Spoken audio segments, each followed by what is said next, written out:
ڕێژەی لەدایکبوونی دوانا لە جیهاندا بۆ هەر هەزار لەدایکبوونێک 12 دوانا لەدایک دەبێت، بەڵام لە گوندێکی بچووکی هیندستان کە ژمارەی دانیشتوانەکەی 2000 کەسە 400 دوانا هەیە.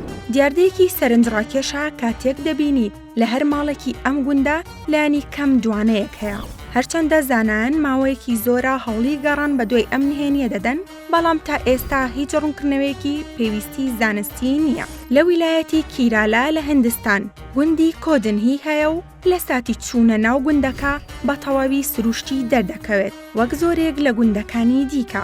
بەو پێی بە چەندین دار و کێڵگەی کشت و کاڵی دەورە دراوە، بەڵام کاتێک دەچیتە ناو شەقامەکانیەوە شتێکی سەیر دەبینیت، ئەویش زۆری ڕوخساری هاوشێون. ئەوەی زیاتر سەرسوڕهێنەرە ئەوەیە کە ڕێژەی لەدایکبوونی دوانا لێرە لە زیادبووندایە و لە دوایین سەرژمێری ساڵی 2022دا 400 دوانا لە گوندەکەدا هەبوون کە پێشتر ڕێژەکە 280 بووە.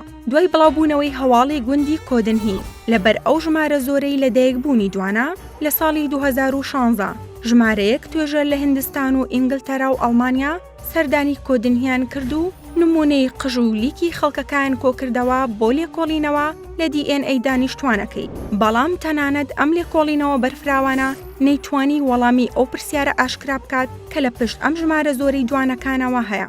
دکتۆر کریشنان سریبیجوو کە ئارەزووی لێکۆڵینەوەی زانستی پشت لە دایکبوونی دوانە دەکات وتی ئەم گوندە هیچی کەمتر نییە لە موعجیزەیەک لە جیهانی پزیشکیدا. ئەو پزیشکە پێشی وایە هۆکاری هەبوونی دوانە هۆراکی خەڵکی گوندەکەیە کە شتێکی ناسراوی تێدایە. بۆیە ئەگەر بزانرێت چییە دەبێتە هۆکارێک بۆ دڵخۆشی هاوسەرە بێ منداڵەکان، چونکە لەو ڕێیەوە دەتوانرێ منداڵ بخەنەوە.